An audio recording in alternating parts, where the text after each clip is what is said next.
हमने previous class में study किया है कि एलसीएम और एचसीएफ क्या होते हैं। एलसीएम और एचसीएफ हम कैसे फाइंड कर सकते हैं, अगर हम भाग विधि से करें या फिर हम उसको गुणनखंड विधि से करें।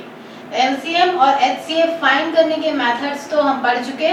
आज की क्लास में हम पढ़ने वाले हैं भिन्नों के लघुत्तम और भिन्नों के महत्तम, means LCM of numerator upon denominator. तो कैसे इसको कर सकते हैं? तो अगर हमें किसी भी भिन्न का महत्तम समापवर्तक, दैट मीन्स अगर हमें HCF फाइंड करना है, तब हमें क्या करना होगा कि जो न्यूमरेटर है, अंश है, उसका हमें HCF निकालना होगा और जो डिनोमिनेटर है उसका LCM निकालना होगा। ठीक है, मतलब आप ये समझ लीजिए कि जब भी आपको भिन्नों का लसा या महसा निकालना है, दैट मीन्स HCF या LCM निकालना है, तो आपको हर केस में दोनों चीजें करनी पड़ेंगी। चाहे आप HCF निकालें तो भी आपको LCM और HCF करना होगा, पर डिफरेंस क्या है कि अगर आपको HCF फाइंड करना है तो उस केस में आपको न्यूमरेटर का HCF करना है और डिनोमिनेटर का LCM, उल्टा जो निकालना है आपको न्यूमरेटर का वही करना है। जैसे अगर आपको LCM निकालना है किसी भी भिन्न का, तो उस कंडीशन में आप न्यूमरेटर का LCM निकाल देंगे और डिनोमिनेटर का HCF निकाल देंगे। क्लियर है? तो आप ये फॉर्मूला याद रखिए और इससे आसानी से आप कोई भी भिन्न का लघुत्तम या महत्तम कर सकते हैं। तो वेलकम टू माय चैनल। अगर आपने सब्सक्राइब नहीं किया है तो सब्सक्राइब कर दीजिए, क्योंकि आपको इस चैनल में अच्छे अच्छे लेक्चर्स मिलेंगे जो आपको कंपटीशन एग्जाम में डेफिनेटली यूजफुल होंगे। तो हम अपने क्वेश्चन शुरू करते हैं। हमें यहाँ पर क्वेश्चन हम सबसे पहले एक सिंपल सा क्वेश्चन लेते हैं। This is 14/33 and 42/55 and 21/22।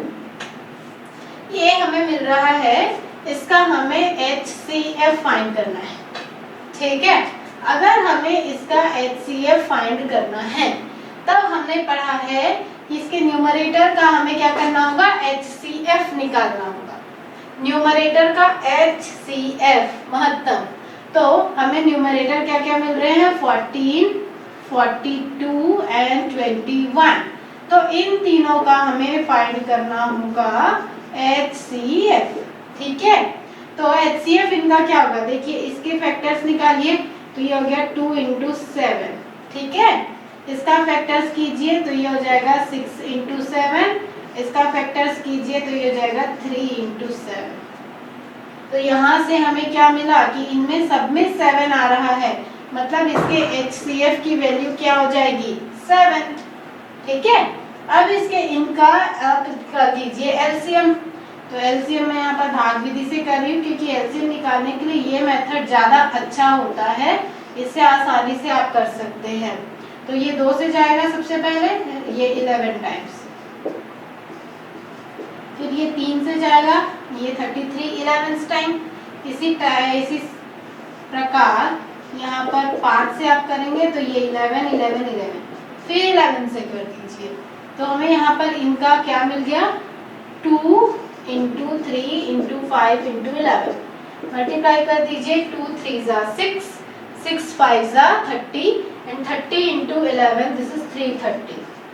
Okay, मतलब हमें यहाँ पर अगर हम बात करें इसकी, तो अंश का महत्तम हमें क्या मिल गया, 7, और हर का लघुत्तम क्या मिल गया, 330। तो ये जो भिन्न दिए हुए थे 3, इनके HCF की वैल्यू हमें क्या मिल गई, इनके HCF की वैल्यू हमें मिल गई 7/330। ये आप समझ गए। अब मान लीजिए कि इसी का उल्टा हम करते हैं, भिन्न हम यही लेते हैं और इन्हीं भिन्न का अभी हमने HCF फाइंड किया, अब हम फाइंड करते हैं LCM। तो जब हम LCM फाइंड करेंगे तो हम इनके न्यूमरेटर की वैल्यू के LCM निकालेंगे और डिनोमिनेटर का HCF निकालेंगे, है ना। तो न्यूमरेटर का LCM करते हैं, ये हो गया 14, 42 एंड 21। 2 से करिए, 2 7 14, दिस। नाउ 7 से करिए, 7 1 जा, 7 3 जा, 7 3 जा, ये हो गया 1 टाइम, सब 1 1 आ गया, तो हमें क्या मिल गया, ये 3। तो यहाँ पर एलसीएम की वैल्यू क्या मिल गई हमें, न्यूमरेटर, एलसीएम ऑफ न्यूमरेटर, तो ये मिल गया 2 इंटू 7 इंटू 3 दैट इज 42।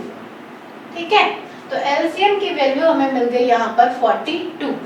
अब इसके जो डिनोमिनेटर है ना, डिनोमिनेटर या हम कहें हर का हमें निकालना होगा एचसीएफ। तो हर में क्या क्या वैल्यूज है, 33 है, 55 और 22 है। This is 3 into 11, this is 5 into 11 and this is 2 into 11। तो यहाँ पर सब में 11 11 11 आया है ना। तो इसके अगर हम भिन्न का लघुत्तम में आए, भिन्न के एलसीएम की वैल्यू में आए, तो अंश का हमें लघुत्तम लेना है। अंश का लघुत्तम क्या आया है, 42, तो यहाँ पर आ गया 42, और हर का डिनोमिनेटर का महत्तम क्या मिला है हमें, 11, तो ये आ गया 42/11। तो हमने एक ही क्वेश्चन लिया और इसी क्वेश्चन में हमने क्या किया, पहले हमने किया उसका एचसीएफ फाइंड। तो एचसीएफ फाइंड किया तो 7/330 मिला, एलसीएम फाइंड किया तो एलसीएम क्या मिला, 42/11। ठीक है, तो दोनों में डिफरेंस क्या है ये आप समझिए और बस करते जाइए, आसानी से आपको रिजल्ट मिल जाएगा। अगर ये क्वेश्चन समझ में आया है तो प्लीज लेक्चर को लाइक कीजिए और शेयर कीजिए। एक और क्वेश्चन हम करते हैं। नेक्स्ट क्वेश्चन देखिए, हमें मिल रहा है 0.36, 1.2, 4.8, इन तीनों का हमें लघुत्तम समापवर्तक निकालना है। अगर आप सीजी से बिलोंग करते हैं तो सीजी में कोई भी अगर स्टेट का कंपटीशन एग्जाम होएगा तो उसमें इस तरह का क्वेश्चन पूछा जाता है। ठीक है, और इंडिया लेवल के एग्जाम में जैसे एसएससी हो गए, बैंक्स में, उनमें भी ये क्वेश्चन देखने के लिए मिलता है। तो आप इसको समझिए कैसे इसको कर सकते हैं। अगर 0.36 लिखा हुआ है तो आप अभी हमने पढ़ा है कि भिन्नों का लघुत्तम और महत्तम कैसे करेंगे।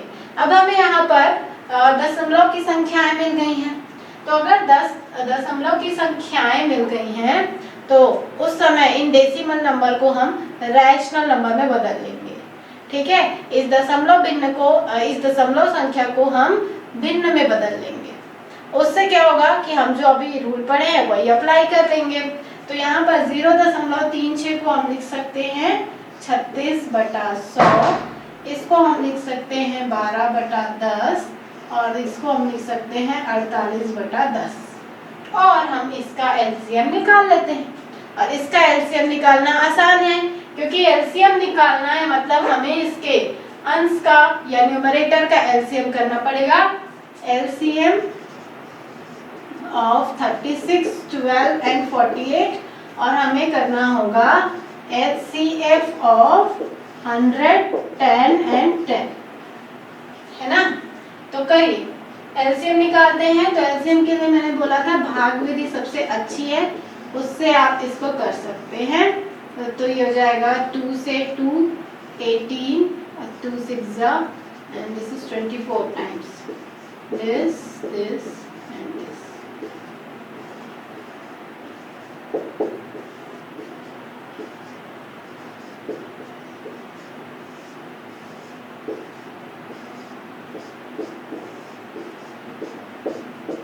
ये आ गया।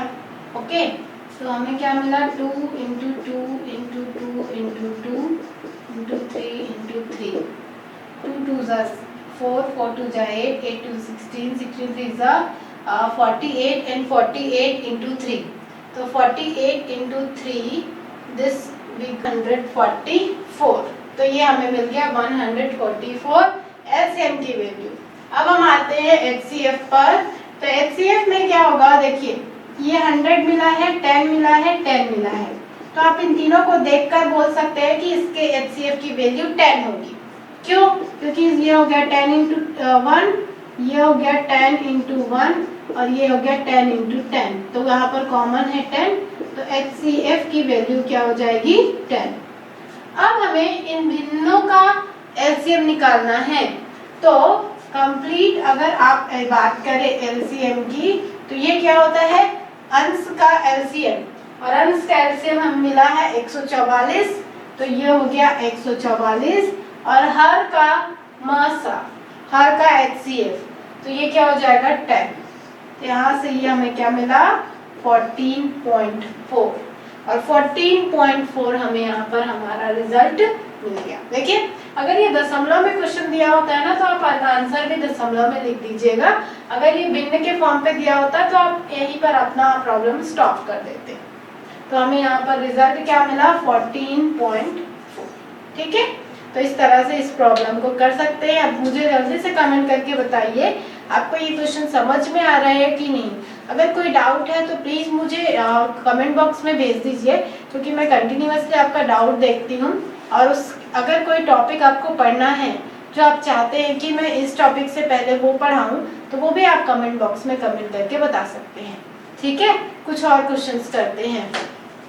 क्वेश्चन देखिए, नेक्स्ट क्वेश्चन हमें मिल रहा है 9/10, 12/25, 18/35 एंड 21/40। इनका हमें महत्तम समापवर्तक दैट मींस एचसीएफ की वैल्यू फाइंड करनी है।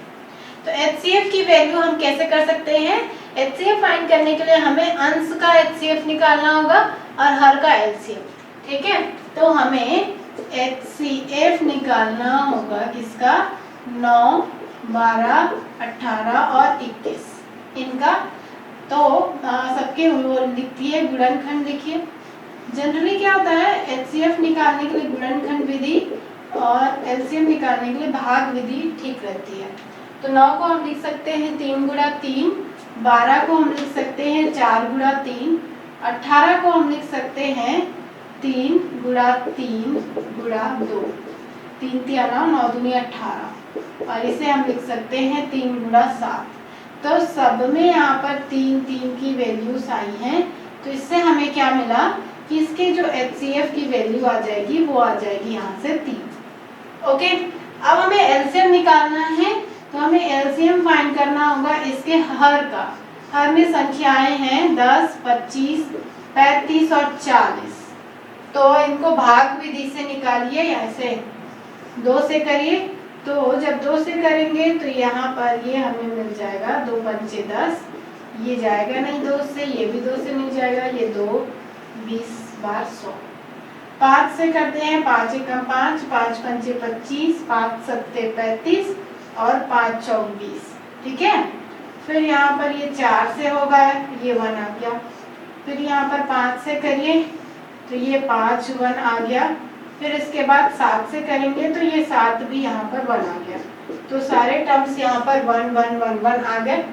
तो इसके एलसीएम की वैल्यू क्या हो जाएगी, जब हम एलसीएम करेंगे तो ये मिला 2 गुणा 5 गुणा 4, 3 गुणा 5 गुणा 7, ये मिला। मल्टीप्लाई कीजिए, 2 पंचे 10, 10 चौक 40, ओके, और ये 35।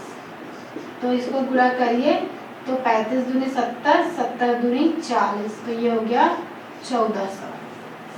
35 गुणा 40 करेंगे तो 1400 ये आपको मिला। तो अगर आप फाइंड करेंगे एचसीएफ कंप्लीट भिन्न का, तो हमें करना है अंश का एचसीएफ। न्यूमरेटर का एचसीएफ हमें मिल रहा है 3 और डिनोमिनेटर का एलसीएम, तो डिनोमिनेटर का एलसीएम हमें मिल रहा है 1400। तो ये मिल गया हमारा result 3/1400। This is our result. ठीक है, तो अब आप ये समझ गए कि अगर दशमलव की संख्याएं दी हैं या भिन्न की संख्याएं दी हैं तो उस केस में उनका एलसीएम या एचसीएफ कैसे फाइंड कर सकते हैं। अब एक यहाँ पर मैं डिफरेंट टर्म ले रही हूँ, वो आप समझिए। कभी कभी क्या होता है, एग्जाम में कंफ्यूज करने के लिए आपको क्वेश्चंस दिए जाते हैं। जैसे अभी सिंपल मैंने आपको दशमलव के क्वेश्चंस बताए, और दशमलव के बाद मैंने आपको बताया भिन्न की, रैशनल नंबर और डेसिमल नंबर हमने देख लिया।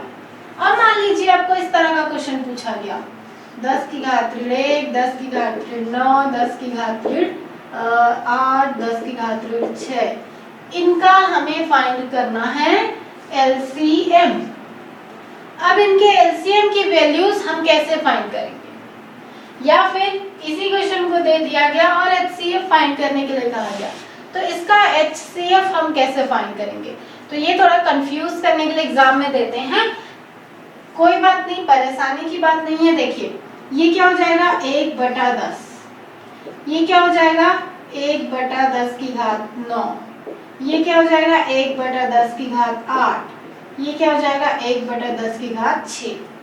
जब भी कोई ऐसी संख्या हो जिसके पावर में नेगेटिव होते हैं, जैसे यहाँ पर 10 की घात 1 है, यहाँ पर नेगेटिव पावर है, तो इस पावर को पॉजिटिव करने के लिए हम इसको 1 के फॉर्म पे लिखते हैं और ये पावर को फिर पॉजिटिव के फॉर्म पे लिख देते हैं। जैसे यहाँ पर ऋण 9 था तो 1/10 की घात यहाँ पर हमने लिख दिया सिर्फ 9। अब यहाँ पर हम ऋण नहीं लिखेंगे, माइनस नहीं लिखेंगे, ठीक है। तो अब इसको हमने इस फॉर्म पे लिख लिया। अब इसका हमें फाइंड करना है एलसीएम। जब भी एलसीएम फाइंड करना होता है तो हम क्या करते हैं, एलसीएम के लिए हम करते हैं अंश का एलसीएम और हर का एचसीएफ, यही करते हैं ना एलसीएम फाइंड करने के लिए। तो अब वही करना है। तो ये क्या, इसके अंश में तो सब में 1 1 1 1 है, तो इसके एलसीएम की वैल्यू भी क्या होगी 1, मतलब इसके रिजल्ट में यहाँ पर अंश में क्या मिला 1। अब आता है हर का एचसीएफ, डिनोमिनेटर का एचसीएफ। एचसीएफ क्या होता है, सबसे छोटी से छोटी वैल्यू, ऐसी हाईएस्ट वैल्यू जो सब में हो। तो यहाँ पर 10 की घात 1 है, यहाँ पर 10 की घात 9 है, यहाँ पर 10 की घात 8 है, यहाँ पर 10 की घात 6 है। तो कौन सी ऐसी संख्या है जो सब में है, तो 10 की घात 1 सब में है ना। तो यहाँ पर या आप इसको ऐसा भी कर सकते हैं, 10 को आपने लिखा 10 गुणा 1, 10 की घात 9 को आप लिख सकते हैं 9 टाइम्स ऐसे 10 10 10 10 ऐसे 10 की घात 8 को आप 8 बार लिखेंगे ऐसे 10 गुणा 10 गुणा 10, और ऐसे 10 की घात 6 को आप 6 बार लिखते हैं ऐसे 10 गुणा 10 गुणा 10 गुणा 10 गुणा 10, है ना, ऐसे आपने लिखा। अब इसके बाद पेयरिंग करेंगे तो केवल क्या मिला 10, तो डिनोमिनेटर में क्या आ गया यहाँ पर 10, ठीक है। तो यहाँ से इसको मैं फिर से चेंज कर रही हूँ, ध्यान दीजिएगा। इसको यहाँ पर पावर 1 है, इसको जब आप ऊपर ले जाएंगे तो ये हो जाएगा -1, क्योंकि आंसर आपको उसी फॉर्म में देना होता है जिस फॉर्म में आपका क्वेश्चन गिवन होता है। तो यहाँ पर क्वेश्चन इस फॉर्मेट में था, इसलिए आप आंसर भी उसी फॉर्मेट में दीजिए। तो हमें यहाँ पर आंसर क्या मिला, रिजल्ट क्या मिली कि यहाँ पर हमें रिजल्ट मिल गया, एलसीएम की वैल्यू हमें मिल गई 10 की घात ऋण 1। तो आप इस क्वेश्चन को अगर देखें और इतना सॉल्व किए बिना आप कैसे बता सकते हैं कि रिजल्ट ये आएगा। तो इसके लिए आप मेरी 2 बातें याद रखिए। अगर आपको फाइंड करना है एलसीएम, तो एलसीएम फाइंड करने के लिए आपको क्या करना है कि जो पावर में जो सबसे कम होगा, देखिए यहाँ पर आप इसको 2 तरीके से समझ सकते हैं।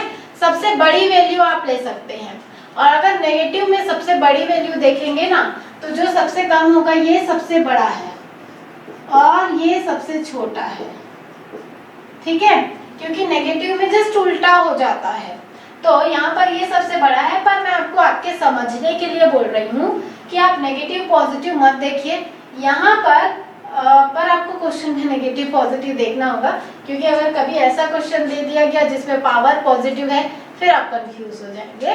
तो इसलिए जो सबसे बड़ी वैल्यू है वो ही आपको एलसीएम की मिल जाएगी, और नेगेटिव में सबसे छोटी से छोटी जो कंडीशन होगी वही बड़ी वैल्यू है, ये बात आप याद रखिए, ठीक है। तो एलसीएम में तो हम समझ गए कि जो सबसे बड़ी वैल्यू है जो यहाँ पर हमें ऐसे मिलेगी वही हमारा रिजल्ट होगा। पर अगर इसी क्वेश्चन में हमें फाइंड करना होगा एचसीएफ, तब हम कैसे करेंगे। अब बताइए, यहाँ पर अब प्रॉब्लम क्रिएट होगा, क्योंकि अगर हमें एचसीएफ फाइंड करना है तो एचसीएफ में हमें क्या करना होगा, हमें करना होगा अंश का एचसीएफ और हर का एलसीएम। तो ये जस्ट उल्टा आ जाएगा। कैसे, अभी हम क्या कर रहे थे कि जो सबसे बड़ी वैल्यू थी हम उसको ले रहे थे एलसीएम में, HCF में क्या होगा, जो सबसे छोटी वैल्यू होगी ना वो आपको रिजल्ट मिल जाएगी। मतलब LCM में आपको मिल जाएगा यहाँ पर रिजल्ट 10 की घात ऋण 9। आप चाहे तो मैं सॉल्व करके बताती हूँ। देखिए हमें करना है अंश का HCF, अंश में तो 1 1 1 है, मतलब ये हमें मिल जाएगा अंश में 1। अब हम आते हैं हर पे, तो हर का हमें करना है LCM। आप देखिए यहाँ पर पॉइंट है, LCM जब आप करेंगे तो ये हो गया 10 की घात 9, ये हो गया 10 की घात 8, ये हो गया 10 की घात 6। अगर आप भाग विधि अपनाते हैं तो ये हो गया 10 एकम 10, यहाँ से 10 डिवाइड होगा तो इसका पावर 1 कम हो गया, इसका पावर 1 कम हो गया, इसका पावर 1 कम हो गया। ऐसे ही फिर से करेंगे तो ये हो गया 7, ये हो गया 6 और ये हो गया 4। फिर आप 10 से करेंगे तो ये हो गया 10 की घात 6, ये हो गया 10 की घात 5, ये हो गया 10 की घात 3। और ऐसे करते करते आपको यहाँ पर कितने बार 10 मिलेंगे, 9 बार 10 मिलेंगे। 9 बार 10 मिला मतलब 10 की घात 9 है ना। तो ये आ गया 10 की घात ऋण 9 हमारा रिजल्ट। तो यहीं से आप समझ जाइए कि जब आपको एग्जाम में कंफ्यूज करने के लिए इस तरह का कोई क्वेश्चन देता है, इस तरह का जिसमें पावर नेगेटिव होगा, तो आप याद रख लीजिए कि जब आपको LCM निकालना होगा तो पावर में जो सबसे बड़ी वैल्यू है, मतलब पावर छोटा होगा लेकिन ये होल वैल्यू बड़ी है, ये होल वैल्यू बड़ी है। पर अब आप सिर्फ पावर की बात करें तो पावर यहाँ पर 1 है, 1 सबसे छोटी है, और इसकी जो होल कंप्लीट वैल्यू है ये बड़ी है ना।